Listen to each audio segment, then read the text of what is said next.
जय हिंद प्यारे साथियों आज मैं स्टार्ट करने वाला हूँ सिविल इंजीनियरिंग का सेशन। और सिविल इंजीनियरिंग के सेशन में हम स्टार्ट करने वाले हैं वाटर वाला टॉपिक। वाटर वाला टॉपिक इन द सेंस क्या हम लोग कहना चाह रहे हैं कि हम लोग सबसे पहले स्टार्ट करेंगे, जैसा कि आप बोर्ड पे स्लाइड में देख रहे हैं कि फ्लूइड मैकेनिक्स हम लोग स्टार्ट करने वाले हैं। फ्लूइड मैकेनिक्स में इसके सारे एस्पेक्ट्स को देखेंगे, सारे टॉपिक को कवर करेंगे और साथ ही साथ फ्लूइड मैकेनिक्स जब चैप्टर कंप्लीट हो जाएगा उसके बाद वाटर वाले टॉपिक में हम स्टार्ट करेंगे हाइड्रोलॉजी। हाइड्रोलॉजी के बाद वाटर में एक और टॉपिक आता है। वाटर में टॉपिक का मतलब क्या है कि उस टॉपिक में वाटर के बारे में पढ़ना है। जैसे हमारा पहला एफएम फ्लूइड मैकेनिक्स, इसमें भी वाटर का स्टडी करेंगे। क्या करेंगे? वाटर का स्टडी। और दूसरा हम स्टार्ट करेंगे उसके बाद हाइड्रोलॉजी, इसमें भी क्या आता है? वाटर वाला टॉपिक आता है, हाइड्रोलॉजी। उसके बाद हम लोग स्टार्ट करेंगे इरिगेशन, उसके बाद ओसीएफ एंड उसके बाद हाइड्रोलिक मशीन, ये सब स्टार्ट करेंगे। जैसे हम कहते हैं कि स्ट्रक्चर वाले पोर्शन में मुख्यतः क्या होता है, 4 टॉपिक होते हैं स्ट्रक्चर वाले पोर्शन में। पहला टॉपिक क्या होता है हमारा स्ट्रक्चरल एनालिसिस, दूसरा क्या होगा हमारा स्ट्रेंथ ऑफ मटेरियल, तीसरा हमारा क्या होगा आरसीसी जिसको हम लोग रेनफोर्समेंट सीमेंट कंक्रीट कहते हैं, चौथा आ जाएगा हमारा स्टील स्ट्रक्चर। मुख्यतः ये 4 टॉपिक हमें स्ट्रक्चर में पढ़ने होते हैं, इसको भी मैं पढ़ाऊंगा। बस पहले मैं वाटर वाले टॉपिक को स्टार्ट किया हूँ, तो वाटर वाले टॉपिक में सबसे पहले हम लेके चलेंगे क्या, फ्लूइड मैकेनिक्स। फ्लूइड मैकेनिक्स जब वाटर ख़त्म हो जाएगा उसके बाद ट्रांसपोर्टेशन भी आएंगे, रेलवे इंजीनियरिंग आएंगे, एयरपोर्ट आएंगे, डॉक्स हार्बर आएंगे और साथ ही साथ हम क्या कहते हैं इसको इन्वायरमेंटल इंजीनियरिंग, इन्वायरमेंटल इंजीनियरिंग को भी पढ़ाऊंगा मैं। और जो भी इसमें टॉपिक्स और सिविल इंजीनियरिंग में जो भी टॉपिक्स आएंगे उसको मैं डिस्कस करूंगा। और ये जो टॉपिक हमारा रहेगा इससे जो भी हमारे एग्ज़ाम ओरिएंटेड, मतलब एग्ज़ाम में जितने सारे पॉइंट्स आते हैं उसको मैं डिस्कस करते जाऊंगा। और एग्ज़ाम में जो भी पॉइंट्स आते हैं उसमें कौन से पॉइंट बहुत बार पूछे हुए हैं तो उसको मैं इंपॉर्टेंट लिखा दूंगा कि ये एग्जाम में बहुत बार क्वेश्चन पूछे गए हैं। तो इस तरीके से हमारा सेशन चलेगा। तो आज का मैं सेशन स्टार्ट करने वाला हूं फ्लूइड मैकेनिक्स। तो फ्लूइड मैकेनिक्स में सबसे पहले फ्लूइड होते क्या हैं, फ्लूइड का डेफिनेशन क्या होता है, फ्लूइड मैकेनिक्स क्या होते हैं, तो उसको मैं डिस्कस करूंगा। तो सबसे पहला पॉइंट जो फ्लूइड मैकेनिक्स में आता है वो है हमारा मैटर। मैटर क्या होता है? तो सबसे पहले हम लोग मैटर को देखते हैं कि मैटर होते क्या है। देखिए यहाँ हमारा स्लाइड में लिखा हुआ है, ये हमारा मैटर। मैटर क्या होता है? मैटर होता है एनीथिंग जिसमें क्या हो, हमारा मास हो और वो कुछ स्पेस को ऑक्यूपाई करे। कहने का मतलब क्या है, हमारे पास ये बॉटल है, इसमें क्या है, हमारा वाटर है अभी, तो ठीक है। तो वाटर का कुछ ना कुछ मास होगा, वाटर का, इस बॉटल का, मान लीजिए हम अपने हथेली पे रख रहे हैं इस वाटर को, इस बॉटल को, इसमें कुछ ना कुछ क्या होगा, मास होगा। और ये क्या करेंगे, हमारे हथेली पे क्या करेंगे, स्पेस को ऑक्यूपाई करेंगे। यानी कि हमारा जो ये हथेली का जो ये वाला पोर्शन है इसको क्या कर रहा है, ऑक्यूपाई कर रहा है। तो इसको हम लोग क्या कह देंगे, मैटर कह देंगे। तो ये मैटर का पॉइंट समझ में आ गया होगा। अब देखिए मैटर जो होते हैं हमारे जनरली क्या होते हैं, 2 टाइप के होते हैं। जनरली क्या होगा हमारा मैटर, 2 टाइप का होता है, ठीक है। तो पहला मैटर क्या होगा, सॉलिड। पहला क्या होगा मैटर हमारा, सॉलिड होगा। एक मिनट कलर चेंज कर लेता हूं।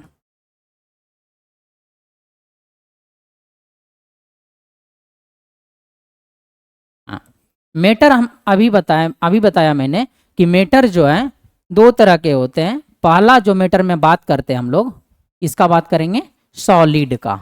किसका बात करेंगे, सॉलिड का बात करेंगे। और दूसरा जो हम लोग मैटर में बात करेंगे वो हम बात करेंगे फ्लूइड का, ठीक है। तो अब देखिए सॉलिड क्या होता है, फ्लूइड क्या होता है। सॉलिड हम लोग किसको कहते हैं कि कोई सबस्टांस हमारा है, मान लीजिए ये हमारा सबस्टांस है, ये मोबाइल हमारा सबस्टांस है, इसके ऊपर अभी हम एज्यूम करके चल रहे हैं कि ये सॉलिड है। इसके ऊपर हम लोग क्या कर रहे हैं, शियर फोर्स लगा रहे हैं। जब इसके ऊपर हम लोग शियर फोर्स लगाएंगे तो सॉलिड के केस में क्या होगा, इसमें फाइनाइट डिफॉर्मेशन होगा। फाइनाइट डिफॉर्मेशन का मतलब क्या, एक फिक्स डिफॉर्मेशन। और जब हम लोग इसी शेयर फोर्स को इस सॉलिड सरफेस के ऊपर से हटा देंगे तो ये पुनः अपने ओरिजिनल पोजीशन को गेन कर लेगा। ये था हमारा सॉलिड का केस। अब देखिए सॉलिड में भी क्या होता है, सॉलिड में आप देखिए दो तरह का सॉलिड होगा हमारा। पहला होगा हमारा रिजिड सॉलिड, क्या होगा हमारा, रिजिड सॉलिड होगा। और दूसरा सॉलिड जो हमारा होगा वो होगा हमारा डिफॉर्मेबल सॉलिड। तो रिजिड सॉलिड क्या होता है, रिजिड बॉडी के बारे में आप मैकेनिक्स में पढ़े होंगे, रिजिड बॉडी क्या होते हैं।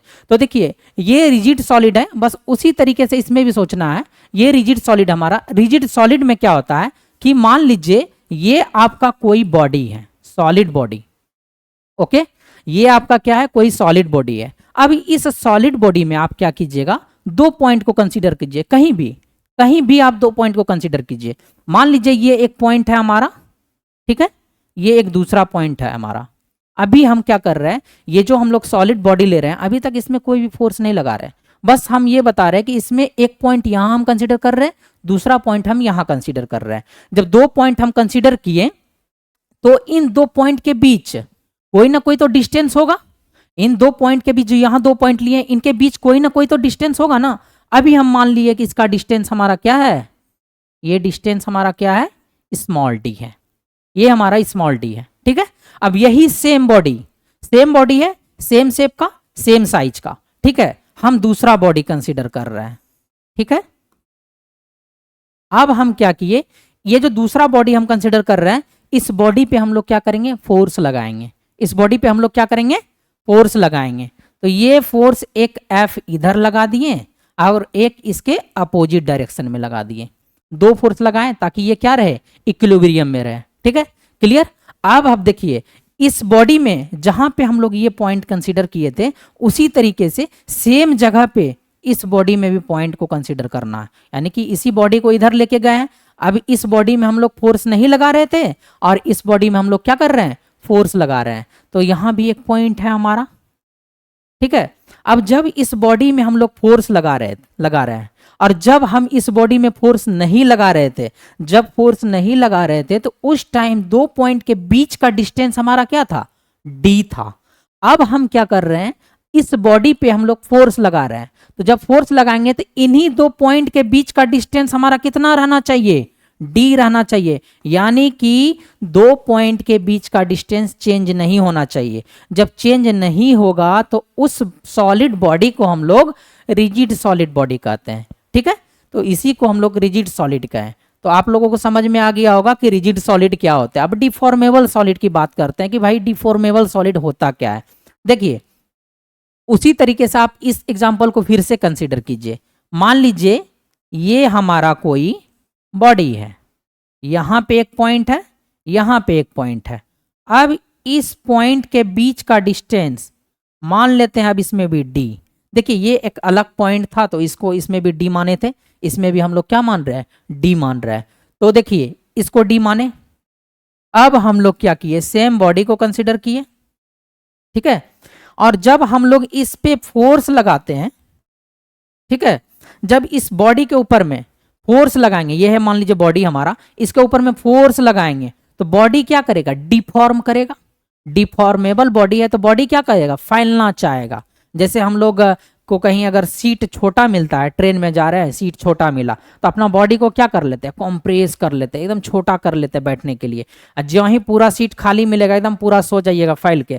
तो उसी तरीके से यहाँ होता है, बॉडी हमारा डिफॉर्मेबल है, जब तक इसके ऊपर कोई फोर्स नहीं लग रहा था तो ये बॉडी डिफॉर्म नहीं कर रहा था। लेकिन जो ही हम बॉडी के ऊपर फोर्स लगा दिए तो बॉडी क्या करने लगा, डिफॉर्म करने लगा। बॉडी डिफॉर्म कब करेगा, बॉडी के एक एक अंदर में, ये जो बॉडी हमारा छोटा छोटा पार्टिकल से मिलकर बना हुआ है ना, तो ये पार्टिकल्स जो छोटा छोटा पॉइंट से मिलकर बना हुआ है, पार्टिकल से मिलकर बना हुआ है, जब हम लोग फोर्स लगाते हैं तो ये क्या करेगा, फैलना चाहेगा। यानी कि पार्टिकल्स का जो पोजीशन था वो पोजीशन जो है क्या करेगा, खींचने के बाद यानी फोर्स लगाने के बाद पोजीशन को चेंज करेगा। तो यही देखिए यहां जब ये पॉइंट यहां था तो उस समय इन दोनों के बीच का डिस्टेंस डी था, ये दिख रहा है ना, इन दोनों के बीच का डिस्टेंस डी था। लेकिन जब ये पॉइंट यहां आ गया खींचने के बाद, ये पॉइंट मान लीजिए ए है, ये पॉइंट मान लीजिए बी है। एक मिनट, इस पॉइंट को मान लीजिए आप बी,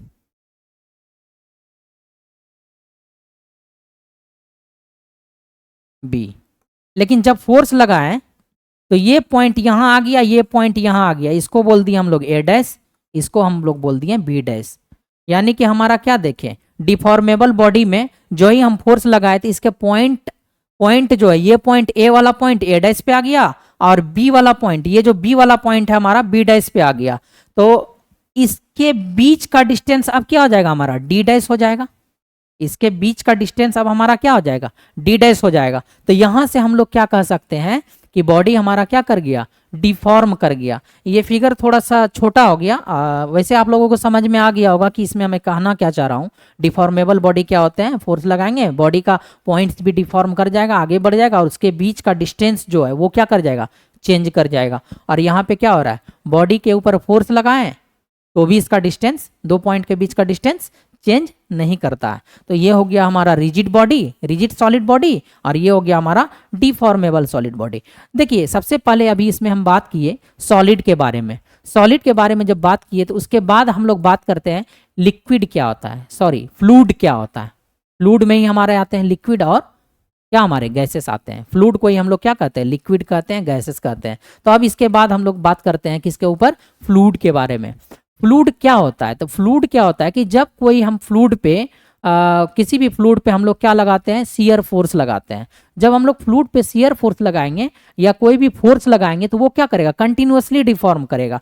कंटिन्यूअसली डिफॉर्म करने का मतलब क्या है, लगातार डिफॉर्मेशन होते रहेगा, लेकिन बशर्ते सरफेस को हम लोग प्लेन मान लेंगे ताकि वो डिफॉर्मेशन हमको कंटिन्यूअसली जो डिफॉर्म कर रहा है वो हमको अच्छे से ऑब्जर्व हो जाए। अब देखिए इसमें क्या है, हमारा फ्लूइड है, इसमें हमारा क्या है, फ्लूइड है। अब इसका हम लोग ढक्कन खोल के अगर इसको हम लोग ऐसे टिल्ट करेंगे, ठीक है, ऐसे करके कुछ टिल्ट करेंगे हम लोग, तो क्या होगा, ये पानी हमारे यहाँ गिरेंगे, सरफेस पे गिरेंगे। सरफेस पे गिरने के बाद क्या होगा, कंटिन्यूअसली फ्लो करने लगेगा। कंटिन्यूअसली फ्लो कर रहा है इसका मतलब कंटिन्यूअसली डिफॉर्मेशन हो रहा है, यही हो रहा है ना। कंटिन्यूअसली फ्लो कर रहा है इसका मतलब कंटिन्यूअसली डिफॉर्मेशन हो रहा है। तो हम लोग यहाँ क्या देखेंगे कि हमारा फ्लूइड क्या होता है। अभी हम क्या बताएं कि फ्लूइड हमारा वो सबस्टांस है जिसके ऊपर अगर हम लोग शियर फोर्स लगा रहे हैं तो हमारा फ्लूइड क्या करेगा, कंटिन्यूअसली डिफॉर्म करेगा। ठीक है, जैसे हमारा गैस सिलेंडर में गैस है, ठीक है, गैस सिलेंडर में गैस है, हम लोग किसी ना किसी फोर्स के वजह से फोर्स लगाए, गैस क्या हुआ, लीक हुआ। जब गैस लीक करेगा तो गैस क्या करेगा, एक्सपेंड करेगा, गैस बाहर निकलेगा, एक्सपेंड करेगा। तो हम लोग कह सकते हैं कि यहां भी क्या हो रहा है, कंटिन्यूअसली डिफॉर्म होगा। कब तक कंटिन्यूअसली डिफॉर्म होगा, जब तक फ्लूइड का पार्टिकल समाप्त ना हो जाए, यानी कि जब तक फ्लूइड जो है खत्म ना हो जाए। अगर रिवर की बात करेंगे, अगर हमारा कोई पेरेनियल रिवर है तो उसमें क्या करता है, कंटिन्यूअसली वाटर क्या करते रहता है, फ्लो करते रहता है। तो पेरेनियल रिवर में क्या कभी फ्लूइड खत्म होने वाला है, नहीं होने वाला है, यानी कि कंटिन्यूअसली वो फ्लो करते रहते हैं। लेकिन नॉन पेरेनियल रिवर में क्या होता है, सीजनल रिवर जिसको एक बोलते हैं, जो कि कभी सीजन वगैरह में आता है, सीजनली आता है, जैसे बाढ़ हो गया, सीजनली आता है कि इसी मंथ में बाढ़ आएगा, बाढ़ का पानी आएगा, तो जो हमको देखने को मिलेगा बाढ़ का पानी। तो उसमें क्या होता है, किसी पार्टिकुलर सीजन में वो फ्लो करता है, उसके बाद क्या होता है, वो खत्म हो जाता है। तो उसी तरीके से हम बात कर रहे हैं कि ये जो हमारा फ्लूइड है, फ्लूइड हमारा वो सबस्टांस है जिसमें हमारा क्या होता है, कंटिन्यूअसली डिफॉर्मेशन होता है under the action of shear force. यही अभी हम बताएं कि जब हम लोग शियर फोर्स लगाएंगे किसी भी फ्लूइड के ऊपर तो वो क्या करेगा, कंटिन्यूअसली डिफॉर्म करेगा। यही चीज हम बताएं। तो फ्लूइड का एग्जांपल क्या क्या हो जाएगा, यानी कि फ्लूइड में क्या क्या चीज आते हैं अभी हम बताएं। फ्लूइड में दो चीज आएंगे, पहला आएगा आपका लिक्विड, लिक्विड आएगा, और दूसरा आपका क्या आएगा, गैसेस। क्या आएगा, गैसेस। ठीक है, ये दो चीज आते हैं। अब लिक्विड और गैस दो टर्म आए, लिक्विड और गैस को आप कैसे डिफ्रेंशिएट कीजिएगा, कैसे बोलिएगा कि लिक्विड क्या होता है, गैस क्या होता है। केमिस्ट्री में भी आप पढ़े होंगे अंडर 10th में, 9th में भी, 9th में शायद पढ़े होंगे आप कि फ्लूइड मतलब लिक्विड, सॉलिड, लिक्विड और गैस के बीच क्या डिफरेंसेस होते हैं। तो देखिए गैसेस हैं, अब हम यहाँ जनरली बात कर रहे हैं फ्लूइड में लिक्विड का और गैस का, तो हम इसी दोनों डिफरेंस को देखेंगे। ठीक है, क्या होता है, देखिए गैस में क्या होगा, कोई भी फ्री सरफेस नहीं होगा। पहला पॉइंट बोला गैस कि कोई भी इसमें फ्री सरफेस नहीं होता है। फ्री सरफेस का मतलब क्या है, अगर मान लीजिए इस बॉटल में हम लोग फ्लूइड को डाले हैं, क्या इसमें ये इसका फ्री सरफेस है, क्या फ्री सरफेस अंदर में है, तो अंदर में है तो इसमें फ्री सरफेस बोलेंगे, नहीं बोलेंगे, इसका कोई फ्री सरफेस नहीं है।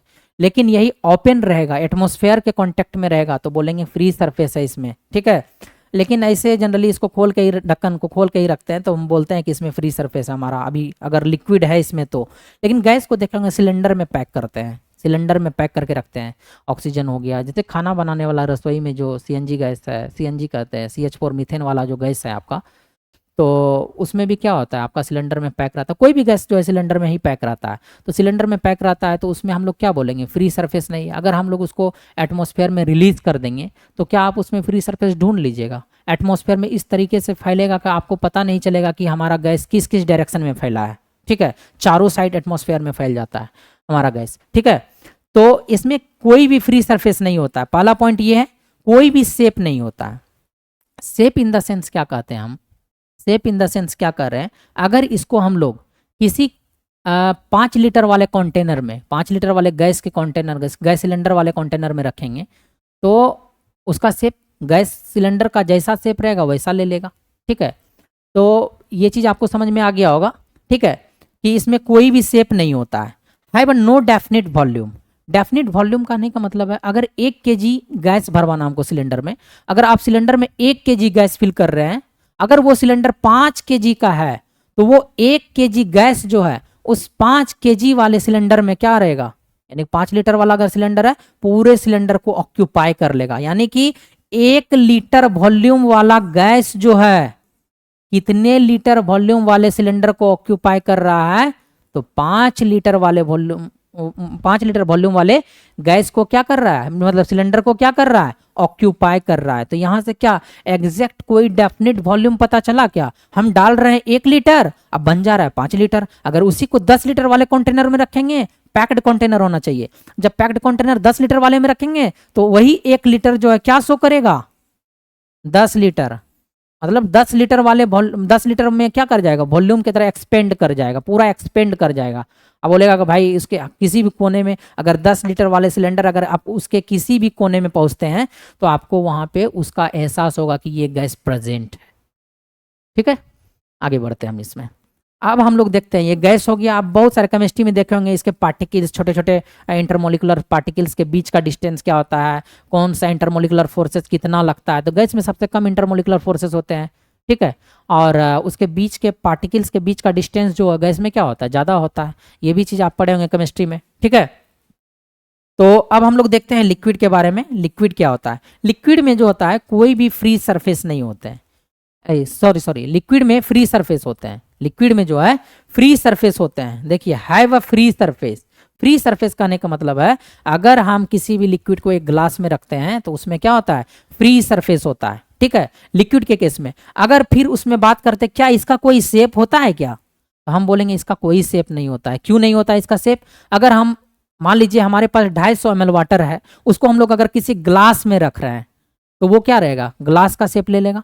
अगर उसी वाटर को हम लोग किसी बकेट में रख रहे हैं, बाल्टी में रख रहे हैं, तो वो बाल्टी का शेप ले लेगा। अगर हम लोग उसी वाटर को किसी ड्रम में रख रहे हैं तो वो ड्रम का शेप ले लेगा। तो इसीलिए हम लोग इसमें भी बोल दिया कि लिक्विड का भी कोई शेप नहीं होता है, बट लिक्विड का जो है डेफिनेट वॉल्यूम होता है।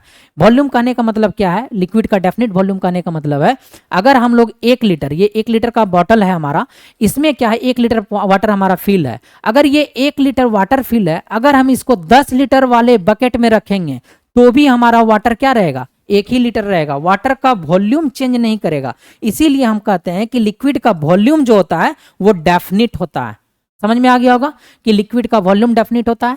एक चीज इसमें याद रखिएगा, इसका मतलब इसका जो डिफरेंस होता है, ये जो डिफरेंस है ये भी आपसे कभी कभी पूछ लिया जाता है। छोटे छोटे एग्जाम में, साइंस वाले पोर्शन में पूछ लेगा आपसे, या आप कह सकते हैं कि ये फ्लूइड जो हम लोग पढ़ रहे हैं ना, फ्लूइड आपका देखिए किन किन लोगों को पढ़ना रहता है, मतलब कौन कौन से ब्रांच वाले पढ़ेंगे। फ्लूइड जो होता है हमारा, पहला तो पढ़ेगा हमारा सिविल इंजीनियर, जो कि मैंने भी सिविल इंजीनियरिंग किया है। पहला पढ़ेंगे हमारे सिविल वाले। ठीक है, दूसरा कौन से ब्रांच पढ़ेंगे, मैकेनिकल। ठीक, तीसरा हमारे कौन पढ़ेंगे, ऑलराउंडर होता है भाई फ्लूइड मैकेनिक्स। ऑलराउंडर कहने का मतलब है ये जनरल इंजीनियरिंग में भी आता है और अच्छा खासा वेटेज होता है। तो आपको याद रखना है कि ये जो होता है जनरल इंजीनियरिंग में भी पूछे जाते हैं। यानी कि अगर जनरल इंजीनियरिंग का पोर्शन है तो इलेक्ट्रिकल वाले को भी इसका कुछ पोर्शन पढ़ना पड़ेगा। जैसे हम लोग को इलेक्ट्रिकल वाला पोर्शन पढ़ना पड़ता है basic electrical engineering general engineering में, और मैकेनिकल वाले का पढ़ना पड़ता है क्या, हमें थर्मोडायनेमिक्स पढ़ना पड़ता है, और कुछ कुछ टॉपिक हैं। तो ठीक है, तो ये चीज़ याद रखिएगा, सिविल वाले पढ़ेंगे, मैकेनिकल वाले पढ़ेंगे और जनरल इंजीनियरिंग वाले पढ़ेंगे। तो इसको मैं अभी इरेज कर देता हूँ। ये चीज़ आपको समझ में आ गया होगा कौन कौन लोग सिविल मतलब फ्लूइड मैकेनिक्स पढ़ते हैं। मैकेनिकल वाले का भी मेन पेपर रहता है फ्लूइड मैकेनिक्स, वो लोग भी फ्लूइड मैकेनिक्स को कंटिन्यूअसली पढ़ते हैं। ठीक है, देखिए अब हम बात कर रहे हैं, ये तो हम बात कर लिए फ्लूइड के ऊपर। अब हम बात करेंगे नेक्स्ट स्लाइड में, देखिए क्या है आपका। अब बात करना है हमको फ्लूइड मैकेनिक्स क्या होता है। Fluid mechanics, what is fluid mechanics. Fluid mechanics क्या होता है, देखिए fluid mechanics are the branch of engineering science that deals with the fluid behaviour. इसमें क्या करते हैं हम लोग, फ्लूइड के बिहेवियर का स्टडी करते हैं। Fluid behaviour in the sense हम लोग क्या कहना चाहिए, क्या कहना चाह रहे हैं, फ्लूइड के बिहेवियर में आता है हमारा कि हमारा फ्लूइड, ये जो हमारा फ्लूइड है, फ्लूइड हमारा किस कंडीशन में है। क्या हमारा फ्लूइड रेस्ट कंडीशन में है, ठीक है, क्या हमारा फ्लूइड मोशन के कंडीशन में है। यही हमारा क्या है, फ्लूइड का बिहेवियर है। यानी कि अगर हम लोग फ्लूइड के ऊपर फोर्स अप्लाई कर रहे हैं, शियर फोर्स अप्लाई कर रहे हैं, तो क्या फ्लूइड आपको स्टैटिक में देखने को मिल रहा है, क्या फ्लूइड आपको मोशन में देखने को मिल रहा है। अब फ्लूइड में तीन बातें आते हैं इसके बारे में, फ्लूइड के बिहेवियर में तीन बातें आते हैं। तो पहला बात जो होगा आपका फ्लूइड स्टैटिक, दूसरा बात होगा फ्लूइड काइनेमेटिक्स, तीसरा बात होगा फ्लूइड डायनामिक्स। तो तीन बात हम बताए इसमें आपको, fluid static, fluid kinematics, fluid dynamics. क्या होते हैं फ्लूइड स्टैटिक, स्टैटिक का मतलब होता है रेस्ट कंडीशन। स्टैटिक का मतलब क्या होता है, रेस्ट कंडीशन। देखिए स्टैटिक का मतलब होता है कि फ्लूइड हमारा किस में रहेगा, फ्लूइड हमारा रेस्ट में रहेगा। ठीक है, एक मिनट, फ्लूइड हमारा जो रहेगा वो रेस्ट में रहेगा, फ्लूइड हमारा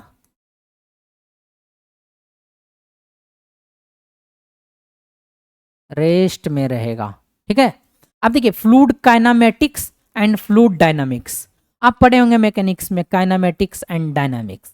क्या होता है काइनेमेटिक्स, क्या होता है डायनामिक्स, अभी मैं आपको बताता हूं क्या होता है काइनेमेटिक्स, क्या होता है डायनामिक्स। देखिए काइनेमेटिक्स में क्या करते हैं हम लोग, फ्लूइड के मोशन का स्टडी करते हैं। देखिए ये जो दोनों पार्ट है ना, फ्लूइड काइनेमेटिक्स और फ्लूइड डायनामिक्स, इसमें हम लोग फ्लूइड के मोशन के बारे में स्टडी करेंगे। किसके बारे में, फ्लूइड के मोशन के बारे में स्टडी करेंगे। ठीक है,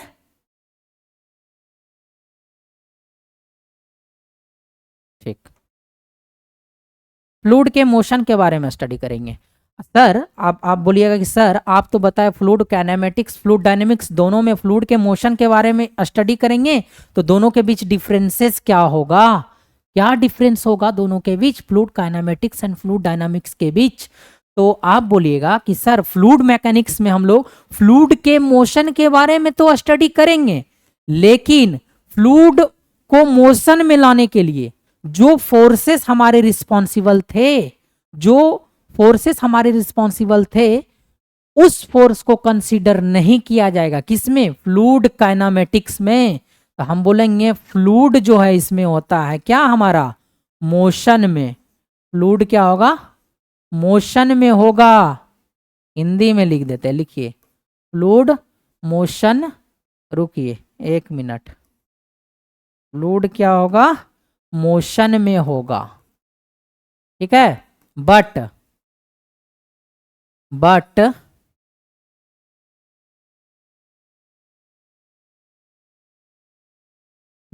इसमें क्या कर देंगे, फोर्स जो काउच कर रहा है motion, causes motion is not consider, not consider.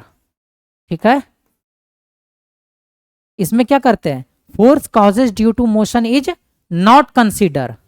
ठीक है, लेकिन जब हम फ्लूइड डायनामिक्स की बात करेंगे, तो इसमें भी हम लोग क्या करेंगे, फ्लूइड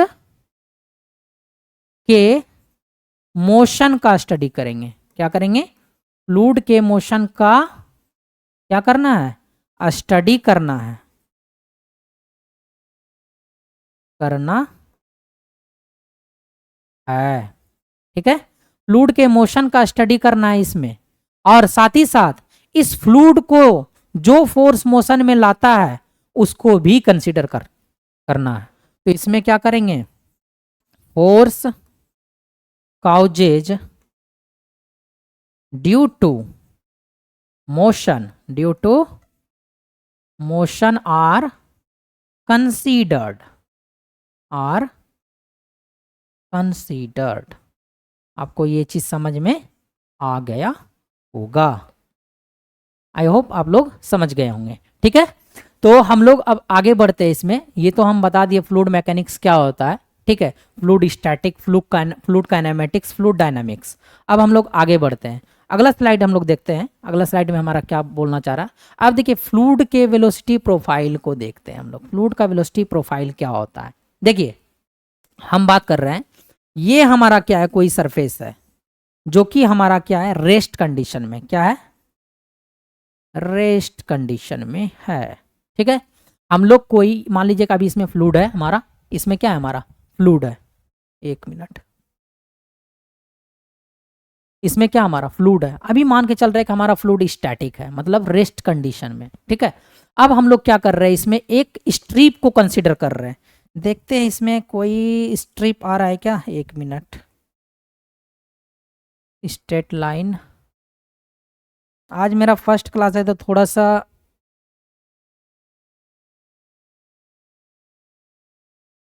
हमें प्रॉब्लम होगा। डिजिटल बोर्ड को अभी मैं समझ ही रहा हूँ कि क्या क्या इसमें दिए हुए हैं टूल्स वगैरह। ठीक है, तो देखिए हम लोग अब बात करते हैं, नहीं मिल रहा है, हम पेन से ही ड्रॉ करता हूँ, मैं पेन से ही ये फिगर ड्रॉ करता हूँ कि कैसे कैसे इसमें हमारे प्रोफाइल क्रिएट हो रहा है। ठीक है, देखिए ये हमारा क्या है, कोई एक सरफेस है जो कि हमारा क्या है, रेस्ट कंडीशन में, ये हमारा रेस्ट कंडीशन है। हम इसमें क्या कर रहे हैं, एक स्ट्रिप को कंसिडर कर रहे हैं, स्ट्रिप को क्या कर रहे हैं, कंसिडर कर रहा है, वर्टिकल स्ट्रिप है।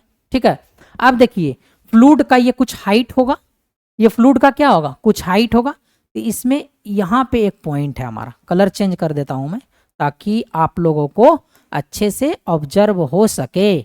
देखिए हमारा ये पॉइंट है हमारा, ग्रीनिश कलर, देखिए ग्रीनिश कलर दिख रहा है क्या आपको, हाँ दिखाई पड़ रहा है। ब्लैक कर दूं क्या, ब्लैक ही कर देता हूं, चलिए ब्लैक कलर। देखिए ये एक पॉइंट है हमारा, दूसरा पॉइंट हमारा ये है, तीसरा पॉइंट हमारा ये है, चौथा पॉइंट हमारा ये है, पांचवा पॉइंट हमारा ये है, छठा पॉइंट ये है, सातवां पॉइंट ये है। ये 1 पॉइंट, ये 2, ये 3, ये 4, ये 5, ये 6, ये 7, 7 पॉइंट हम लोग कंसिडर किए। आप कुछ भी कंसिडर कर सकते हैं, एनीथिंग, 5, 6, 7, 10 आपका मन है। ठीक है, हम अभी यहाँ 7 पॉइंट को कंसिडर किए हैं। अब देखिए इस पे अब जब फ्लूइड हमारा रेस्ट में था तो इस तरीके से हर पॉइंट था, 1 पॉइंट, 2 पॉइंट, 3 पॉइंट, यानी कि फ्लूइड क्या रहता है, फ्लूइड जब रहता है तो लेयर बाय लेयर रहता है ना, फ्लूइड बहुत सारे लेयर रहते हैं फ्लूइड में। ठीक है, तभी तो एक फ्लूइड दूसरे फ्लूइड के ऊपर स्लाइड करते हैं, विस्कोसिटी वाला कॉन्सेप्ट। ठीक है, एक फ्लूइड दूसरे फ्लूइड के ऊपर स्लाइड करते हैं, तभी तो हम बोलते हैं ना। तो जैसे देखिए यहाँ पे क्या आ रहा है कि अभी हमारा फ्लूइड रेस्ट कंडीशन में था, अब हम लोग क्या लगाए, उसके ऊपर शियर फोर्स लगाए। जब इस स्टैटिक फ्लूइड पे शियर फोर्स लगाएंगे तो फ्लूइड हमारा क्या आएगा, फ्लूइड में कुछ वेलोसिटी डेवलप होगा। हम लोग मान लिए कि v वेलोसिटी डेवलप हो रहा है, हम लोग क्या मान रहे हैं कि v वेलोसिटी डेवलप हो रहा है इस फ्लूइड के ऊपर। ठीक है, जब इसमें v वेलोसिटी डेवलप हो रहा है तो ये फ्लूइड क्या करेगा, इस डायरेक्शन में मूव करना स्टार्ट करेगा, इस डायरेक्शन में। जब ये इस डायरेक्शन में मूव करना स्टार्ट करेगा तो जब हम शियर फोर्स लगा दिए किसी भी फ्लूइड के ऊपर तो उसमें मोशन हमें देखने को कैसा मिलेगा, रिलेटिव मोशन देखने को मिलेगा। Relative motion in the sense क्या होता है हमारा कि अगर कोई पार्टिकल्स आगे की ओर बढ़ रहा है, फर्स्ट पार्टिकल्स, और एक ही लाइन में था तो दूसरा पार्टिकल्स ज्यादा आगे बढ़ेगा, तभी तो इन दोनों पार्टिकल्स के बीच क्या होगा, रिलेटिव मोशन डेवलप होगा, मतलब रिलेटिव मोशन एग्जिस्ट करेगा। ठीक है, तो हमारा इसके केस में क्या हो जाएगा कि ये जो हमारा पॉइंट था, फर्स्ट वाला पॉइंट, अब हम लोग दूसरे जगह स्ट्रिप को कंसिडर कर रहे हैं, इसी को हम लोग सॉलिड लाइन में स्ट्रिप कंसिडर किए। ये जो हमारा पहला पॉइंट था ये यहीं का यहीं रह जाएगा।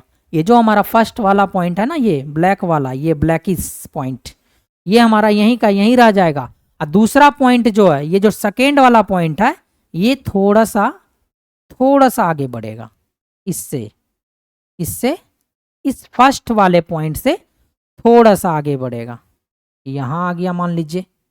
थर्ड वाला पॉइंट जो है इससे भी आगे बढ़ेगा, ठीक है, ये सेकेंड पॉइंट, ये थर्ड पॉइंट। फोर्थ पॉइंट जो है इससे भी आगे बढ़ेगा, यहां आ गया। फिफ्थ पॉइंट जो है इससे भी आगे बढ़ेगा, यहां आ जाएगा। सिक्स्थ पॉइंट इससे भी आगे बढ़ेगा, यहां चला गया। अब लाइन वगैरह टेढ़ा मेरा हो रहा है, थोड़ा सा एडजस्ट कर लीजिएगा आप लोग। ये सेवंथ पॉइंट इस तरीके से बना। तो इस तरीके से जब बनेगा ना, तो जब इसको हम लोग मिलाएंगे तो ये इस तरीके से शेप लेगा। यानी कि ये देखिए इसमें फिगर में अच्छे से दिया हुआ है, ये देखिए एकदम ऐसे कर्व टाइप का शेप लिया। तो इस प्रोफाइल को हम लोग कौन सा प्रोफाइल कहेंगे? वेलोसिटी प्रोफाइल कहेंगे। कौन सा प्रोफाइल कहेंगे? वेलोसिटी प्रोफाइल, ठीक है, वेलोसिटी प्रोफाइल कहेंगे। और ये जो हमारा रेस्ट कंडीशन में, अब देखिए मेन पॉइंट यही है हमारा, यही है आपका ये 0 1 वाला पॉइंट, सॉरी 1 वाला पॉइंट है ये, ठीक है। ये 1 वाले पॉइंट पे हमारे वेलोसिटी कितना होगा? अब देखिए यहाँ वेलोसिटी v डेवलप हो रहा है। तो जैसे कि हमारा ये फ्लूड है, हमारा पूरा फ्लूड है, मान लीजिए ये अलग अलग लेयर है, छोटा छोटा लेयर है, इसमें मान लीजिए बहुत छोटा छोटा पार्टिकल्स। अब रिलेटिव मोशन है, मान लीजिए कि ये वाला फ्लूड चाहेगा कि नहीं हम यहीं रहें, आगे वाला फ्लूड भागने का कोशिश करेगा। तो ये फ्लूड जो है, इस फ्लूड का वेलोसिटी को क्या करे, इसको क्या करेगा, इस फ्लूड को क्या करेगा, पीछे खींचने का कोशिश करेगा। भाई बोलेगा तुम मत जाओ, क्योंकि एक फ्लूड यानी छोटा छोटा पार्टिकल जो एक दूसरे से जुड़ा हुआ है ना, 1 पॉइंट 2 पॉइंट 3 पॉइंट 4 पॉइंट इस तरीके से करके सारा पॉइंट जो एक दूसरे से जुड़ा हुआ है। तो ये ऊपर वाला जो सबसे नीचे वाला जो फ्लूड पार्टिकल्स है वो रेस्ट कंडीशन में है। ये जो हम लोग 1 वाला पार्टिकल बोल रहे हैं ना, इसका जो वेलोसिटी होगा वो 0 होगा। उसका वेलोसिटी क्या होगा? 0 होगा। जब इसका वेलोसिटी हम 0 बोल रहे हैं, तो यानी कि अगर कोई आप रेस्ट में आपसे जुड़ा हुआ कोई भागने वाला बंदा है, वो जितना स्पीड से भागना चाहेगा आप उसको क्या कीजिएगा, पकड़ के रखिएगा। जब आप उसको पकड़ के रखिएगा तो उसका स्पीड थोड़ा सा घटेगा। तो इसीलिए धीरे धीरे करके क्या होता है ना, हमारा यहाँ पे जो हम भी वेलोसिटी दे रहे थे, ये जाके टॉप पे हमारा कितना हो जाता है, 99% भी हो जाता है। यानी कि इसका 99% अचीव कर लेता है वो वेलोसिटी। क्लियर है यहाँ तक? और देखिए ये जो हमारा 0 वाला है, u = 0, इस पॉइंट को, ये जो फर्स्ट वाला पॉइंट है, इसको हम लोग कहते हैं no slip condition. No slip condition, इसको क्या कहेंगे? No slip condition. ये एग्जाम में आता है क्वेश्चन, ये इंपॉर्टेंट है, ये हमारा क्या है, इंपॉर्टेंट है। ये सरफेस हमारा जो बोल रहे हैं रेस्ट वाला, ये क्या हो सकता है हमारा? मान लीजिए कोई पाइप में वाटर है, पाइप का नीचे वाला सरफेस पे वेलोसिटी कितना होगा? 0 होगा। यही चीज़ हम लोग कंसिडर करके चल रहे हैं कि ये जो हमारा सरफेस है, पाइप का सरफेस, मान लीजिए इसमें ऐसे राउंड पाइप था। पाइप जब भी होता है क्या होता है, सर्कुलर पाइप होता है जनरली। तो ये जो नीचे वाला सरफेस है, इस पे वेलोसिटी अगर आपसे पूछा जाएगा कितना होता है सरफेस पे वेलोसिटी, तो आप बोलिएगा 0 होता है। उसी तरीके से यहाँ इस केस में क्या बोल रहे हैं कि ये नो स्लिप कंडीशन एग्जिस्ट कर रहा है, यानी कि नो स्लिप कंडीशन अकर्स हो रहा है। तो यहाँ पे जो वेलोसिटी होगा u = हमारा क्या हो जाएगा, 0 हो जाएगा। क्लियर है यहाँ तक? ये इंपॉर्टेंट है, ये एग्जाम में बहुत बार पूछा है, ठीक है। अब वेलोसिटी प्रोफाइल याद रखिए, इस तरीके से वेलोसिटी प्रोफाइल होते हैं। तो हम लोग क्या बोले कि जब हमारा फ्लूइड के ऊपर हम लोग क्या लगा रहे हैं, शियर फोर्स लगा रहे हैं। जब हम लोग फ्लूइड के ऊपर शियर फोर्स लगा रहे हैं, तो उसमें क्या हो रहा है, हमारा रिलेटिव मोशन डेवलप हो रहा है। जब रिलेटिव मोशन हमारा डेवलप हो रहा है, तो उसमें हमारा एक प्रोफाइल मिला, उसी प्रोफाइल को हम लोग वेलोसिटी प्रोफाइल कहते हैं। किसका? फ्लूइड का, ठीक है, क्लियर। अगर हम लोग शियर फोर्स को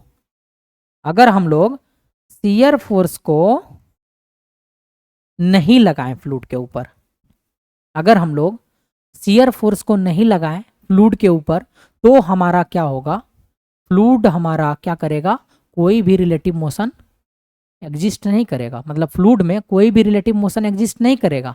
जब रिलेटिव मोशन एग्जिस्ट नहीं करेगा, तो उस कंडीशन को हम लोग कौन सा कंडीशन कहते हैं, हाइड्रोस्टैटिक कंडीशन कहते हैं। हाइड्रोस्टैटिक के बारे में आगे आएगा, मैं उसमें अच्छे से डील करूंगा उसको, हाइड्रोस्टैटिक्स क्या होता है, हाइड्रोस्टैटिक्स कंडीशन, ठीक है। तो बोल रहा है if there is no shear force, if there is no shear force implies, no shear force, देखिए यहां नो लिखा हुआ है, no shear force implies no relative motion between fluid particles, यानी फ्लूइड पार्टिकल्स का मतलब क्या, ये पार्टिकल्स और ये पार्टिकल्स, इन दोनों के बीच कोई भी रिलेटिव मोशन नहीं होगा, यानी कि फ्लूइड का ये पार्टिकल्स और ये पार्टिकल्स दोनों क्या चलेगा, एक साथ, अगर फोर्स लगाए तो कोई रिलेटिव मोशन नहीं होगा, और जब एक साथ जाता है तो उसको हम लोग क्या बोल देते हैं, रेस्ट कंडीशन में भाई, ठीक है। जैसे हम लोग बोलते हैं कि हम ट्रेन में मूव कर रहे हैं, हम ट्रेन में मूव कर रहे हैं, कोई पूछेगा कि आप रेस्ट कंडीशन में हैं या मूविंग कंडीशन में, तो आप क्या बोलिएगा, आपको पहले बोलना होगा भाई किसके रिलेटिव बोल रहे हो, किसके सापेक्ष बोल रहे हो, किसके रेफरेंस में बोल रहे हो, तो मैं बताऊंगा कि भाई हमको ट्रेन के रिस्पेक्ट में बताना है कि मैं ट्रेन के रिस्पेक्ट में रेस्ट कंडीशन में हूं। लेकिन अगर यही बाहर वाला बंदा के रिस्पेक्ट में पूछे कि आप किस कंडीशन में हैं, तो मैं बोलूंगा मैं मोशन के कंडीशन में हूं, मूविंग कंडीशन में हूं, ठीक है। उसी तरीके से यहाँ होता है, जब दोनों पार्टिकल्स में रिलेटिव मोशन नहीं होगा तो इसको हम लोग, इस कंडीशन को हम लोग हाइड्रोस्टैटिक कंडीशन कहेंगे, ठीक है। तो हाइड्रोस्टैटिक कंडीशन क्लियर हो गया, hydrostatic condition is called hydrostatic condition. आगे बढ़ते हैं अब हम लोग बात करेंगे फ्लूइड के प्रॉपर्टी के बारे में। देखिए बहुत सारा प्रॉपर्टी होता है फ्लूइड का, ठीक है, एक एक करके मैं सारे प्रॉपर्टी के एस्पेक्ट्स को बताऊंगा और उसका डायमेंशन, यूनिट एंड उससे रिलेटेड और ढेरों सारे पॉइंट्स, ठीक है। पहला मैं बात करता हूं डेंसिटी। देखिए डेंसिटी इज डिनोटेड बाय रो, ठीक है। डेंसिटी को हम लोग किससे डिनोट करते हैं, इस रो से डिनोट करते हैं, ठीक है।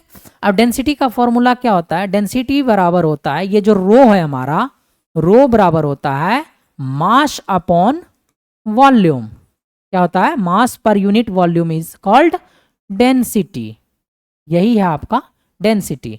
अब देखिए, अब इससे आपका अगर यूनिट पूछे कि यूनिट क्या होगा, यूनिट देखिए मास का क्या हो जाता है केजी पर, वॉल्यूम का क्या हो जाएगा मीटर क्यूब, ये हमारा एसआई यूनिट है, ठीक है।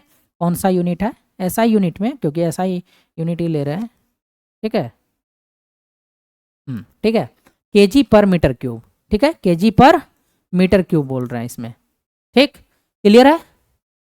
जैसे हम पढ़ते हैं ना एमकेएस सिस्टम, मास एफपीएस सिस्टम, रुकिए और कौन कौन सा सिस्टम होता है, एमकेएस होता है, एफपीएस होता है, और भी कोई सिस्टम होता है, ठीक है। देखिए इसका यूनिट क्या होता है केजी पर मीटर क्यूब, ये चीज़ आपको मेमोराइज हो गया होगा कि इसका यूनिट होता है केजी पर मीटर क्यूब। अब मैं लेके चलता हूँ इसके डायमेंशन के ऊपर। देखिए डायमेंशन क्या होगा इसका, इसका अगर डायमेंशन देखिएगा आप, तो डायमेंशन क्या होता है, केजी को किससे रिप्रेजेंट करता है डायमेंशन में, MLT होता है ना, M होता है, L होता है, T होता है, ठीक है, MLT होता है। तो केजी को M से, M के पावर 1 और L मीटर क्यूब है ना, तो मीटर को किस में लेते हैं, L में लेते हैं, तो L के पावर -3, ठीक है। तो यहाँ से हो गया आपका वॉल्यूम का मीटर क्यूब होता है यूनिट, इसलिए केजी पर मीटर क्यूब हुआ इसका यूनिट, एंड डायमेंशन हो गया मीटर, मीटर कहते हैं M L to the power -3। ये क्लियर हो गया आपका, ठीक है। अब देखिए, अब इसमें कुछ पॉइंट को आपको याद रखना है क्या, कि ये जो हमारा डेंसिटी बराबर मास अपॉन वॉल्यूम होता है, तो ये जो डेंसिटी होता है ना, ये इनवर्सली प्रोपोर्शनल होता है किसके, वॉल्यूम के। ये जो डेंसिटी होता है ये इंपॉर्टेंट है, बहुत इंपॉर्टेंट है। यानी हम क्या कहना चाह रहे हैं कि अगर हम वॉल्यूम को इंक्रीज करें, अगर हम वॉल्यूम को इंक्रीज करेंगे तो हमारा डेंसिटी क्या करेगा, डिक्रीज करेगा, ठीक है। अगर हम लोग वॉल्यूम को क्या करें, डिक्रीज करेंगे, तो हमारा डेंसिटी क्या कर जाएगा, इंक्रीज कर जाएगा, क्योंकि इनवर्स रिलेशन है, ठीक है। इसको याद रखेगा। अभी मैं अगले पॉइंट में इसको अप्लाई करूंगा कि क्या होता है प्रेशर के कारण जो है हमारा वेरिएशन क्या होता है, ठीक है, डेंसिटी का। टेम्परेचर बढ़ने से डेंसिटी पे क्या फर्क पड़ेगा, तो उसमें मैं इस कॉन्सेप्ट को यूज करूंगा। ठीक है, देखिए इसका डायमेंशन हो गया, यूनिट हो गया, और इसके कुछ एस्पेक्ट्स हो गए कि डेंसिटी बराबर होता है, density is inversely proportional to volume. ठीक है, देखिए अब यहाँ पे कुछ पॉइंट, आप ये पॉइंट को याद रखिएगा, ये एग्जाम पॉइंट ऑफ व्यू से क्या है, वेरी वेरी इंपॉर्टेंट, प्लस ताबड़तोड़ इंपॉर्टेंट। ठीक है, टीटीआई ऐसे ही मैं रैंडम बोल रहा हूँ, टीटीआई मतलब ताबड़तोड़ इंपॉर्टेंट। ठीक है, तो ये वीवीआई है प्लस टीटीआई है, यानी कि इसको आपको ध्यान रखना है।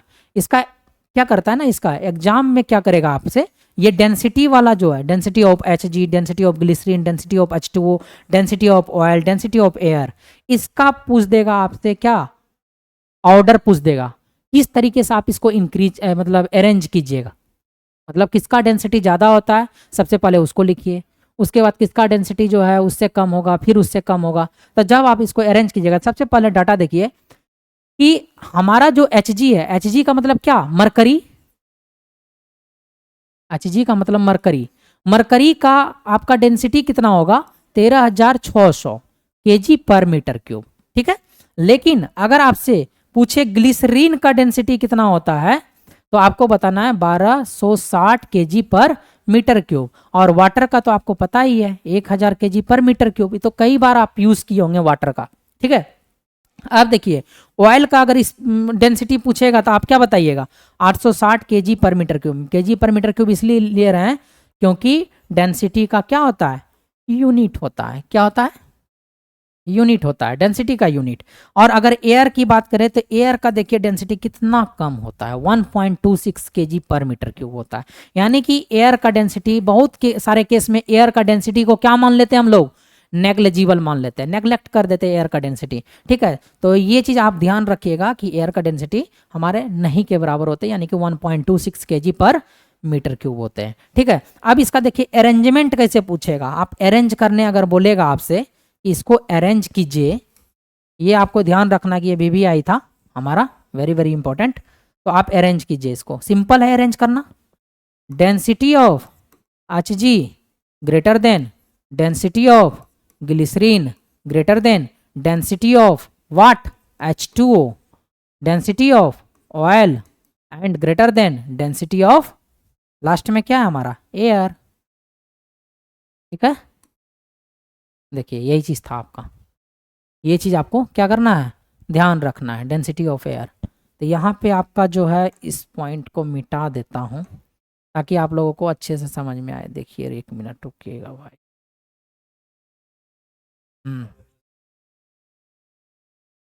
ओवर आधा घंटा 1 घंटा और चल, क्लास लेना है क्या, खाली नहीं है उधर, लैब लैब खाली नहीं है, ठीक ठीक है। देखिए तो ये जो है डेंसिटी ऑफ H2O हमारा क्या है, 1000 kg पर मीटर क्यूब, ये सब समझ में आ गया होगा। अब देखिए इसी में H2O में हम लोग क्या देखते हैं ना, एक देखिएगा डेंसिटी जो है H2O का यूनिट वेट, अगर देखिएगा यूनिट वेट में आप क्या देखते हैं कि बहुत जगह यूनिट वेट होता है 9 पॉइंट, यूनिट के अकॉर्डिंग किलो न्यूटन पर मीटर क्यूब, 1 ग्राम पर सीसी, 1000 kg पर मीटर क्यूब। यूनिट के अकॉर्डिंग जो ये सारा क्या है, वाटर का ही केस है। अगर इस यूनिट में बोलेगा तो यूनिट वेट ये हो जाएगा, ग्राम पर सीसी में बोले तो 1 बोलिए, और केजी पर मीटर क्यूब में बोले तो डेंसिटी के टर्म में 1000 आता है। ठीक है, अब आगे बढ़ते हैं, किसी और टीचर का क्लास है इसमें, आगे बढ़ते हैं हम लोग, जल्दी जल्दी कवर करते हैं। देखिए डेंसिटी ऑफ, हाँ लिक्विड का केस है। देखिए अब लिक्विड का केस में हम बात करते हैं। देखिए अब ये जो हम डेंसिटी बोल रहे हैं, अब डेंसिटी 2 केस में हम लोग देखते हैं। पहला देखते हैं हम लोग लिक्विड के केस में, और दूसरा देखते हैं हम लोग किस में, गैसेस के केस में। किस में, गैसेस के केस में। 2 केस में हम लोग देख रहे हैं। एक तो लिक्विड के केस में देखेंगे डेंसिटी कैसे वेरी करता है, और गैस के केस में देखेंगे डेंसिटी कैसे वेरी करता है। देखिए लिक्विड के केस में क्या होता है ना, लिक्विड जो होता है हमारा इनकॉम्प्रेसिबल होता है। क्या होता है, इनकॉम्प्रेसिबल, इनकॉम्प्रेसिबल, यानी कि इसको हम लोग कॉम्प्रेस नहीं कर सकते हैं। जब इसको हम लोग कॉम्प्रेस नहीं कर सकते हैं तो क्या लिक्विड का डेंसिटी चेंज करेगा, नहीं करेगा। क्यों नहीं करेगा, क्योंकि जब ये इनकॉम्प्रेसिबल है तो भाई वॉल्यूम क्या करेगा, कांस्टेंट रहेगा। ठीक है, वॉल्यूम क्या कर जाएगा, कांस्टेंट हो जाएगा। जब वॉल्यूम कांस्टेंट हो जाएगा तो आप बताइए डेंसिटी क्या होगा, कांस्टेंट। ठीक है, तो डेंसिटी हमारा क्या हो जाएगा, कांस्टेंट। किस केस में, लिक्विड के केस में। लेकिन अगर गैस के केस में देखिएगा तो गैस का जो डेंसिटी होता है ना, वो होता है हमारा फंक्शन होता है प्रेशर और टेम्परेचर के। गैस के केस में जो हमारा डेंसिटी होता है वो फंक्शन होता है प्रेशर और टेम्परेचर का। तो हम यहाँ से क्या कह सकते हैं, यहाँ देखिए प्रेशर और टेम्परेचर का फंक्शन है तो हम एक फॉर्मूला जानते हैं PV is equal to mRT, यानी कि आप क्या बोल सकते हैं यहाँ से mRT। देखिए गैस का केस है डेंसिटी यानी कि वॉल्यूम से रिलेट करेंगे, इसको क्या करेंगे, वॉल्यूम से रिलेट करेंगे, और प्रेशर से रिलेट पहले करते हैं P, पहले T को कांस्टेंट मानते हैं। तो PV बराबर क्या हो जाएगा हमारा, कांस्टेंट हो जाएगा। PV बराबर हमारा क्या हो जाएगा, कांस्टेंट हो जाएगा। और अगर हम लोग प्रेशर को इंक्रीज किए तो सबसे पहले आप एक पिस्टन सिलेंडर बनाइए, पिस्टन सिलेंडर। ठीक है, इसके ऊपर हम लोग क्या लगा रहे हैं, P फोर्स लगा रहे हैं। इसमें क्या है हमारा, क्या है हमारा, गैस है, क्या हमारा, गैस। ठीक है, इसके ऊपर जब हम लोग प्रेशर लगाएंगे, जब हम लोग प्रेशर लगाएंगे तो इसका वॉल्यूम क्या करेगा, ये पिस्टन सिलेंडर अभी तक यहाँ था, न्यू पोजीशन अचीव कर लेगा। पिस्टन सिलेंडर हमारा कहाँ आ जाएगा, इस न्यू वाले पोजीशन पे आ जाएगा। इसका मतलब वॉल्यूम में क्या आया, चेंजिंग आया। वॉल्यूम क्या कर गया, चेंज कर गया। चेंज होके कैसा चेंजिंग हुआ, डिक्रीमेंट हुआ वॉल्यूम में। वॉल्यूम में क्या हुआ, डिक्रीमेंट हुआ। जब वॉल्यूम में डिक्रीमेंट होगा तो हमारा डेंसिटी क्या कर जाएगा, इंक्रीज कर जाएगा। डेंसिटी हमारा क्या करेगा, बढ़ जाएगा। इसीलिए लिखे हैं if we increase pressure then volume decreases. जब प्रेशर को इंक्रीज कर रहे हैं तो वॉल्यूम क्या हो गया, डिक्रीज किया। सो डेंसिटी हमारा क्या कर जाएगा, इंक्रीज कर जाएगा। डेंसिटी हमारा क्या कर जाएगा, इंक्रीज कर जाएगा। अब देखिए अगला point, if we increases temperature. अगर हम लोग टेम्परेचर को क्या कर रहे हैं, इंक्रीज कर रहे हैं। ठीक है, हम लोग क्या कर रहे हैं, टेम्परेचर को इंक्रीज कर रहे हैं, तो हमारा डेंसिटी पे क्या फर्क पड़ेगा। देखिए टेम्परेचर, वही सेम कंडीशन लीजिए आप, पिस्टन सिलेंडर। देखिए पीछे वाला केस बताते हैं, आप देखिए सुई लेने वाला सिरिंज जो होता है, सिरिंज में आप मेडिसिन को फिल कीजिए, वही लिक्विड वाला मेडिसिन फ्लूइड जिसको कहते हैं इंजेक्शन, या वाटर को फिल कर लीजिए। बचपन में हम लोग वाटर को फिल करते थे, उसके नोब को प्रेस कीजिए। सुई इंजेक्शन का जो नोब होता है, निडिल होता है, उसको हटा के उसको प्रेस कीजिए। इधर से प्रेस मतलब उसको आगे को बंद करके इधर से प्रेस करने का कोशिश कीजिएगा। ये जो प्रेस करने वाला रहता है, जैसे प्रेस कीजिएगा ना, प्रेस नहीं होगा। क्यों नहीं होगा, क्योंकि इनकम्प्रेसिबल होता है। लेकिन आप खाली रखिए इसको, दाबिए, कुछ हल्का सा प्रेस होगा। ठीक है, तो देखिए अब क्या होता है कि हम टेम्परेचर को बढ़ा रहे हैं। ये हमारा क्या था, पिस्टन सिलेंडर था। ठीक है, देखिए अब इसके अंदर फ्लूइड के अंदर क्या है, छोटे छोटे पार्टिकल्स हैं। ठीक है, जब हम लोग इसमें क्या करते हैं, टेम्परेचर देते हैं, हीट देते हैं। जब हम लोग टेम्परेचर देंगे तो ये जो फ्लूइड का जो पार्टिकल्स है ना, मतलब गैस का पार्टिकल, सॉरी फ्लूइड का नहीं, गैस का, गैस के केस में बात कर रहे हैं ना हम लोग। अभी जो बात कर रहे हैं किसके केस में बात कर रहे हैं, गैस के केस में। ठीक है, गैस का जो पार्टिकल्स है, गैस का जो छोटा छोटा पार्टिकल्स है हमारा, पिछले भी केस में क्या होगा, हमारा गैस होगा। ठीक है, गैस का जो छोटा छोटा पार्टिकल्स है उसमें क्या होगा, टेम्परेचर बढ़ाने से उसका रेंडमनेस बढ़ जाएगा। रेंडमनेस का मतलब है एक पार्टिकल्स जो दूसरे पार्टिकल्स के पास ऐसे ऐसे धक्का मारेगा, यानी कि ये पार्टिकल्स जब हीट करेंगे इस पार्टिकल्स को, तो इसका रेंडमनेस बढ़ेगा ना, तो ये इसके वाल पे क्या करेगा, प्रेशर एक्सर्ट करेगा, प्रेशर लगाएगा। प्रेशर लगाने के बाद जो है ये जो हमारा पिस्टन सिलेंडर है ना, ये हमारा क्या कर जाएगा, वॉल्यूम को क्या कर देगा, बढ़ा देगा, वॉल्यूम को इंक्रीज कर देगा। तो जब वॉल्यूम इंक्रीज होगा तो हमारा डेंसिटी क्या कर जाएगा, डिक्रीज कर जाएगा, क्योंकि रो बराबर होता है एम अपॉन बी होता है। वॉल्यूम इंक्रीजेज, डेंसिटी डिक्रीजेज, ये वाला कॉन्सेप्ट तो वही है। If we increase temperature then volume also increases, so density decreases. ये पॉइंट आपको क्या करना है, याद रखना है। अब देखिए मैक्सिमम डेंसिटी ऑफ वाटर किस टेम्परेचर पे होता है, maximum density of water 1000 kg पर मीटर क्यूब होता है। तो बोला जा रहा है कि किस टेम्परेचर पे होता है मैक्सिमम डेंसिटी, तो 4 डिग्री सेंटीग्रेड पे होता है। देखिए 4 डिग्री सेंटीग्रेड पे, ये जो हमारा मान लीजिए 4 डिग्री सेंटीग्रेड है, ये हमारा क्या है 4 डिग्री सेंटीग्रेड। ये हमारा चेस्ट जो है 4 डिग्री मान लीजिए, इस जगह जो हाथ जोड़े हुए हैं इसके इधर जाइए आप, यानी कि ये पॉजिटिव एक्स आप लोगों के अकॉर्डिंग क्या है, ये आप लोगों के अकॉर्डिंग निगेटिव है क्या, मान लीजिए हम मान रहे हैं इसको पॉजिटिव एक्स एक्सिस, ठीक है, पॉजिटिव एक्स एक्सिस डायरेक्शन में जा रहे हैं हम लोग, यानी कि 4 से ऊपर बढ़ रहे हैं। 4 से ऊपर बढ़ेंगे डेंसिटी घटने लगेगा, 4 से नीचे भी जाएंगे 0 तक, 0 डिग्री सेंटीग्रेड टेम्परेचर तक, तो वहां भी क्या होगा डेंसिटी डिक्रीज करेगा, लेकिन मैक्सिमम डेंसिटी कहाँ होगा 4 डिग्री सेंटीग्रेड पे होगा, ठीक है। तो वही चीज बोल रहा है, ये पॉइंट बहुत ही इंपॉर्टेंट है, वेरी इंपॉर्टेंट। देखिए एक चीज और बता देते हैं, ये जो अभी हम रिलेशन बताए ना, बहुत भर भर के क्वेश्चन इससे आते हैं, इस रिलेशन से आगे जो हमारा रिलेशन आएगा आगे वाले टॉपिक में, उसमें भी कई सारे क्वेश्चन उससे बनते हैं, ठीक है।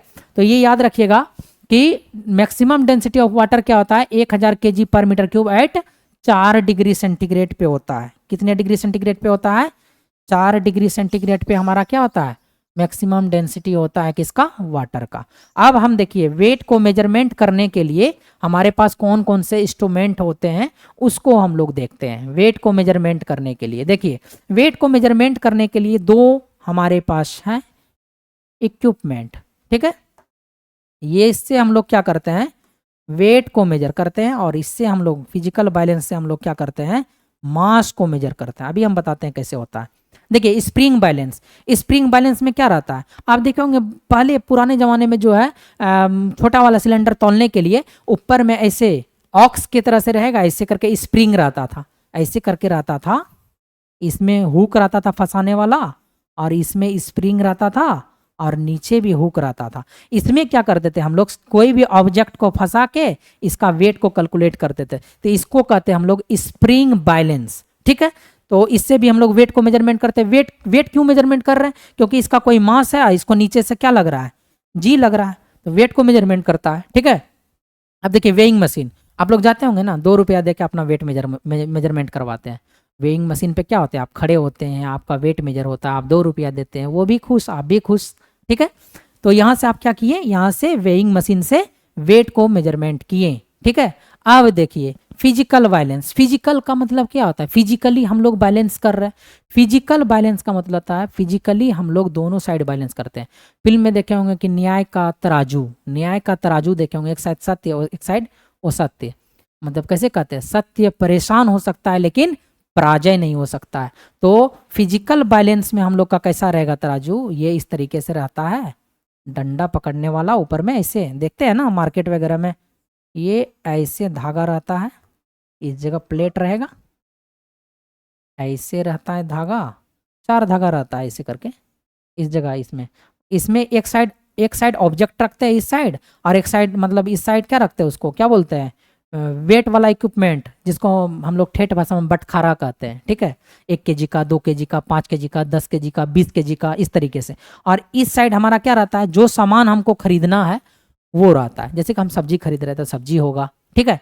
तो देखिए इसके केस में क्या होगा, इस ये मास को क्यों मेजरमेंट कर रहा है क्योंकि इस साइड भी इसमें जी लग रहा है और इस साइड में भी जी लग रहा है। अब बताइए हम इधर से जी फोर्स लगा रहे हैं, इधर से जी फोर्स लगा रहे हैं, दोनों क्या हो गया इक्विलिब्रियम में हो गया, लेकिन फाइनली हमको क्या मिला मास मिला। वेट बराबर होता है मास इनटू क्या होता है acceleration due to gravity mg, ठीक है। mg बोलते हैं ना weight is equal to mg, तो वही g इधर लग रहा है जी इधर लग रहा है, तो हम क्या बोल दिया कि यहाँ से जी क्या कर दिया दोनों को बैलेंस कर दिया। तो यहाँ से हम लोग क्या मेजरमेंट करते हैं मास को मेजरमेंट करते हैं, इसीलिए हम लोग बोले कि फिजिकल बैलेंस से हम लोग क्या चीज़ का मेजरमेंट करते हैं मास का मेजरमेंट करते हैं। क्लियर है यहाँ तक, ठीक है। आगे बढ़ते हैं हम लोग। अब देखिए स्पेसिफिक वेट क्या होता है, स्पेसिफिक वेट क्या होता है, स्पेसिफिक वेट को हम लोग गामा से डिनोट करते हैं। वहाँ हम लोग डेंसिटी को रो से डिनोट कर रहे थे, यहाँ स्पेसिफिक वेट को गामा से डिनोट करते हैं। यहाँ क्या होगा हमारा वेट अपॉन क्या होगा वॉल्यूम, वेट अपॉन वॉल्यूम होता है। तो इसका यूनिट क्या होगा, तो यूनिट होता है न्यूटन पर मीटर क्यूब। यहाँ यूनिट क्या हो जाएगा न्यूटन पर मीटर क्यूब। अब इसका डायमेंशन क्या होगा, देखिए यूनिट बोले हम न्यूटन पर मीटर क्यूब, तो यहाँ से क्या हो जाएगा केजी मीटर पर सेकेंड स्क्वायर, यही होता है ना बटा मीटर क्यूब। यहाँ से क्या हो जाएगा केजी मीटर के पावर -2 एंड सेकेंड के पावर -2। तो यहाँ से आप डायमेंशन क्या लिख लीजिएगा, डायमेंशन लिख लीजिएगा क्या, m l raise to the power -2 और t raise to the power -2। ठीक है, यहाँ तक में अगर आप लोगों को कोई दिक्कत है तो आप लोग बताइए, मैं आगे फिर डील करता हूँ।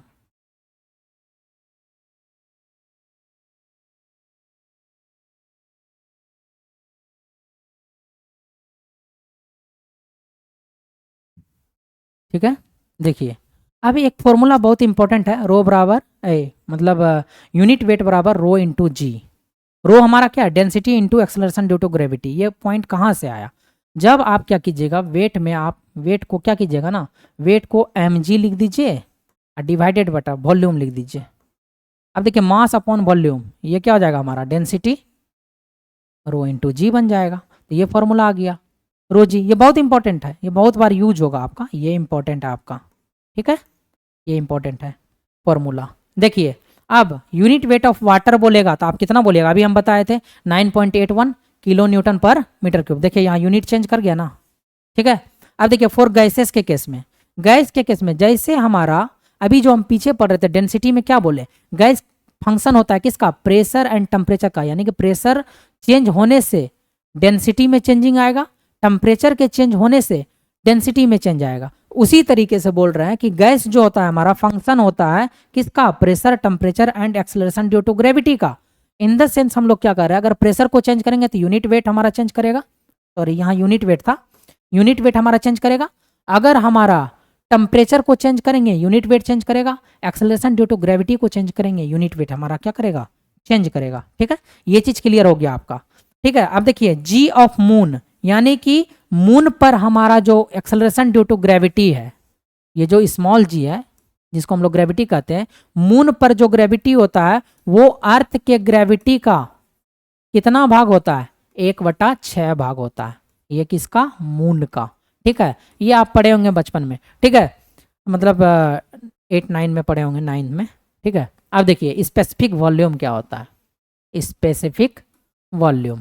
अब स्पेसिफिक वॉल्यूम क्या होता है, देखिए पहला वर्ड क्या आता है, डेंसिटी। इसमें अभी हम जो बताएं स्पेसिफिक वेट आया था, क्या आया था, स्पेसिफिक वेट। पहला वेट वर्ड आता था वेट, तो ऊपर में रहता था वेट डिवाइडेड बाय क्या बोले थे हम लोग, वॉल्यूम। ठीक है, उसी तरीके से यहाँ स्पेसिफिक वॉल्यूम आया तो वॉल्यूम डिवाइडेड बाय क्या बोलेंगे, मास बोलेंगे। वॉल्यूम डिवाइडेड बाय क्या बोलेंगे, मास बोलेंगे। तो वॉल्यूम डिवाइडेड बाय जब हम मास बोल रहे हैं तो वॉल्यूम को हम लोग किस में रिप्रेजेंट करते हैं, वॉल्यूम को हम लोग रिप्रेजेंट करते हैं मीटर क्यूब पर केजी। ठीक है, ये इसका क्या हो गया, यूनिट। अगर डायमेंशन पूछे तो एम के पावर, पहले एम वाला वर्ड लिखते हैं, एम के power -1, clear, and L raise to the power 3 होता है। ये इसका क्या हो गया, डायमेंशन। लेकिन आप यहाँ से एक अच्छे से एक चीज ऑब्जर्व कर रहे होंगे कि यही जो है हमारा क्या है, रेसिप्रोकल ऑफ डेंसिटी है। ये जो हमारा स्पेसिफिक वॉल्यूम है ये हमारा क्या है, रेसिप्रोकल ऑफ डेंसिटी है। यानी कि डेंसिटी के रेसिप्रोकल को ही हम लोग क्या कहेंगे, स्पेसिफिक वॉल्यूम कहेंगे। यानी डेंसिटी को अगर 1 डेंसिटी कर दें तो ये स्पेसिफिक वॉल्यूम बन गया। ठीक है, यहाँ तक आपको सारा पॉइंट जो है क्लियर हो गया होगा। तो अब देखते हैं अगला स्लाइड। तो अगला स्लाइड हम यहीं तक रखते हैं क्लास को, शायद 1 घंटे का क्लास हो गया होगा। ठीक है, तो यहीं से जो है हम क्लास को स्टॉप करते हैं और अगले दिन मिलेंगे हम लोग, यहाँ से आगे कंटिन्यू करेंगे इसको, इस टॉपिक को कंटिन्यू करेंगे। जब तक फ्लूइड मैकेनिक्स कंप्लीट नहीं होता है तब तक हम इस क्लास को चलाते रहेंगे। सबसे पहले हम लोग फ्लूइड मैकेनिक्स को कवर करेंगे, फिर हाइड्रोलॉजी को कवर करेंगे, फिर ओसीएफ में जाएंगे, फिर इरिगेशन में जाएंगे, फिर हाइड्रोलिक मशीन में। अगर आप लोग बोलिएगा कि हाइड्रोलिक मशीन, कमेंट में आप लोग बोलिएगा कि हाइड्रोलिक मशीन हमको पहले करवा दीजिए, तो फ्लूइड मैकेनिक्स के बाद हाइड्रोलिक मशीन में चले जाएंगे। दोनों रिलेट है एक दूसरे से। वाटर वाला टॉपिक इसलिए बोल रहा है क्योंकि ये 4-5 टॉपिक जो होते हैं ना, सारे का पॉइंट जो है एक दूसरे से रिलेट करता है। यानी फ्लूइड का पॉइंट यूज हो जाएगा आपका उसमें, इरिगेशन में यूज हो जाएगा, कुछ पॉइंट हाइड्रोलॉजी में, इरिगेशन का कुछ पॉइंट हाइड्रोलॉजी में यूज हो जाता है, कुछ पॉइंट फ्लूइड का ओसीएफ में यूज हो जाएगा, कुछ हाइड्रोलिक मशीन में यूज हो जाएगा। इसीलिए मैं बोल रहा हूँ कि पहले वाटर वाला टॉपिक को खत्म करते हैं, उसके बाद हम स्ट्रक्चर वाले पोर्शन को भी लेकर चलेंगे। इन्वायरमेंटल है, ट्रांसपोर्टेशन है, बिल्डिंग मटेरियल है, बिल्डिंग कंस्ट्रक्शन है, सारे पेपर को मैं कवर करूँगा धीरे धीरे, आराम आराम से। मतलब स्लो स्लो चलते जा रहे हैं, थोड़ा सा स्पीड मैं बढ़ाऊंगा। मतलब आज का मेरा फर्स्ट क्लास था, इसीलिए मैं जो हूँ इस रफ्तार से जा रहा था। लेकिन अगर जब मैं क्लास को कंटिन्यू करूँगा डेली, मैं कोशिश करूँगा कि डेली एक क्लास एक सेशन जरूर लूँ। तो जो है मतलब कि टॉपिक को डिस्कस करने के बाद फ्लूइड मैकेनिक्स के अगर मान लीजिए सारा पॉइंट हमारा कवर हो जाता है, उसके बाद मैं एक क्वेश्चन सेशन लाऊंगा जिसमें 150 से 200 क्वेश्चन रहेंगे एक पार्टिकुलर, मतलब इस पूरे फ्लूइड मैकेनिक्स के। और कुछ पीवाईक्यू भी लाऊंगा, एसएससी जेई हो गया, आरआरबी जेई हो गया, कुछ एई के भी क्वेश्चन रहेंगे। इस तरीके से क्वेश्चंस को डील करूंगा, ठीक है। तो आज हम क्लास को यहीं स्टॉप करते हैं। सो अगर आप लोगों को सेशन अच्छा लगा हो तो आप लोग कमेंट में ज़रूर बताइए कि सेशन आप लोग को कैसा लगा, ताकि हम भी मोटिवेट हो सकें और हमें एक अच्छा एनर्जी मिले, ताकि मैं क्लास को आगे और कंटिन्यू कर सकूं, ठीक है ना। तो हम लोग क्लास को स्टॉप करते हैं। तो एक बार वंस अगेन आप लोगों को लिख के थैंक यू बोल रहा हूँ।